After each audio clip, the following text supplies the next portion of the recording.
बादल छाए हुए थे। बिजली कड़क रही थी। रानो चिड़िया का पुराना टूटा फूटा घोंसला एक सूखी डाल पर टिका हुआ था। घोंसले के अंदर उसका बीमार पति टुन्नू चिड़ा दर्द से कराह रहा था और उसके 2 छोटे बच्चे कुक्कू और गुड़िया भूख से बिलक रहे थे। माँ, बहुत जोरों की भूख लगी है। पेट में चूहे कूद रहे हैं। क्या आज भी हमें भूखे ही सोना पड़ेगा? हाँ माँ, कल भी तो बस पानी पीकर सोए थे।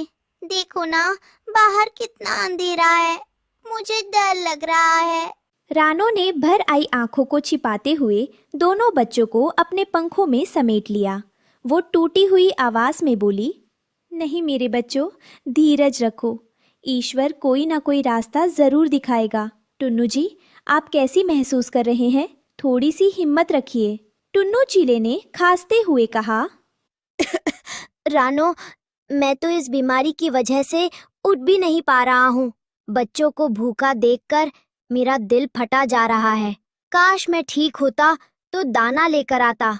आप परेशान मत होइए, आप बस आराम कीजिए।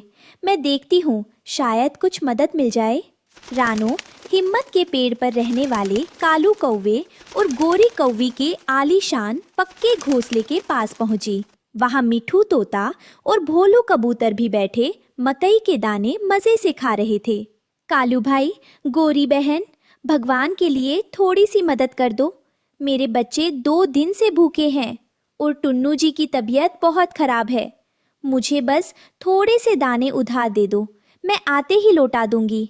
रानो ने गिड़गिड़ाते हुए हाथ जोड़े। गोरी कौवी ने मकई का दाना चबाते हुए तिरछी नजरों से देखा। अरे हट, आई बड़ी उधार मांगने। रोज का यही नाटक है तुम्हारा। जब कमाने की औकात नहीं तो इतने बच्चे क्यों पैदा किए? चलो भागो यहाँ से, हमारा मूड खराब मत करो। कालू कौवे ने काव काव करते हुए हंसकर कहा, रानो, तुम्हारे पतिदेव तो राजा हरिश्चंद्र बने बैठे हैं। बीमारी का बहाना बनाकर सोते रहते हैं। जाओ, किसी और का दरवाजा खटखटाओ। हमारे पास मुफ्त का राशन नहीं है। रानो ने उम्मीद से मिट्ठू तोते की तरफ देखा। मिट्ठू भाई, आप तो बड़े नरम दिल वाले हैं।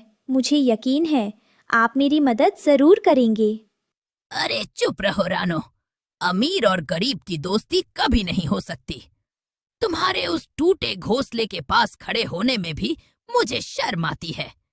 अपना ये रोना धोना बंद करो और जाओ यहाँ से। भोलू कबूतर ने भी मुंह फेर लिया। गुटरगू गुटरगू सही कहा मिट्ठू भाई ने। इन गरीबों की आदत खराब हो गई है। आज मेरा वक्त खराब है, इसलिए आप लोग मेरा मजाक उड़ा रहे हैं। याद रखना, कुदरत का पहिया जब घूमता है तो अमीर को भी भिखारी बनते देर नहीं लगती। अभी रानो अपने घोंसले की तरफ लौट ही रही थी कि अचानक तेज आंधी चलने लगी। आसमान से आफत की बारिश बरसने लगी। हवा इतनी तेज थी कि बड़े बड़े पेड़ कांप रहे थे। बचाओ माँ, बचाओ! घोंसले से कुक्कू और गुड़िया की चीखें सुनाई दी। रानो तेजी से उड़कर पहुंची, लेकिन जैसे ही वो पहुंची, एक जोरदार हवा के झोंके ने उनके टूटे फूटे घोंसले को तिनका तिनका करके उड़ा दिया। रानो, बच्चों को संभालो। टुन्नू जी, कुक्कू, गुड़िया, रानो चिल्लाई। घोंसला पूरी तरह तबाह हो चुका था। रानो का परिवार बेघर हो चुका था। मूसलाधार बारिश में चारों पूरी तरह भीग रहे थे। ठंड के मारे बच्चों के पंख कांप रहे थे। माँ, बहुत ठंड लग रही है, हम कहाँ जाएं? रानो दोबारा हिम्मत जुटाकर कालू कौवे के घर के नीचे पहुंची। कालू भाई, दया करो, मेरा घोंसला टूट गया। मेरे बच्चे ठंड से मर जाएंगे। बस आज की रात अपने घर के छज्जे पर बैठ जाने दो। कालू कौवे ने खिड़की से मुंह निकाला और चिल्लाया, भाग यहाँ से भिखारी। अगर तुम्हें अंदर आने दिया तो तुम्हारी दरिद्रता हमारे घर में भी आ जाएगी। निकलो यहाँ से। उसने जोर से खिड़की बंद कर दी। रानो भागकर मिट्ठू तोते के पास गई। मिट्ठू भाई, मेरी गुड़िया को बचा लो, उसे बहुत तेज बुखार है। तुम्हारी हिम्मत कैसे हुई मेरे घर के पास आने की? भागो, नहीं तो चोंच मार मार कर अंधा कर दूंगा। पूरी दुनिया से दुत्कारी गई रानो अपने बीमार पति और बच्चों को लेकर घने जंगल की तरफ बढ़ने लगी। बारिश का कहर थमने का नाम नहीं ले रहा था। तभी रानो की नज़र इंसानों के छोड़े हुए एक खाली शिविर पर पड़ी। वहाँ जमीन पर एक बड़ी सी सफेद रंग की प्लास्टिक की तिरपाल पॉलीथीन पड़ी हुई थी। रानो के दिमाग में एक बिजली से कौंधी। उसने कहा, रोने से काम नहीं चलेगा, मुझे खुद अपने परिवार की ढाल बनना होगा। गुड़िया, पिताजी के पास बैठो और उन्हें अपने पंखों से गर्मी दो, माँ अभी कुछ करती है। रानो ने अपनी चोंच से उस भारी सफेद तिरपाल को खींचना शुरू किया। बारिश की बूंदें उस पर तीर की तरह चुप रही थी, लेकिन एक माँ की ममता के आगे तूफान भी हार मान गया। उसने जंगल से 4 मजबूत सूखी डंडियाँ ढूंढी। टुन्नू ने कमजोर आवाज में पूछा, रानो, तुम क्या कर रही हो? इतनी ताकत कहाँ से ला रही हो? तंबू बना रही हूँ टुन्नू जी। आज कुदरत और इंसान की छोड़ी चीज ही हमारा सहारा बनेगी। रानो ने चारों डंडियों को मिट्टी में गहराई से धंसाया और अपनी चोट से तिरपाल के कोनों को उन डंडियों से उसने इंसानी तर्ज पर एक छोटा सा वाटरप्रूफ तंबू तैयार कर दिया। बच्चों, टुन्नू जी, जल्दी इसके अंदर आ जाओ।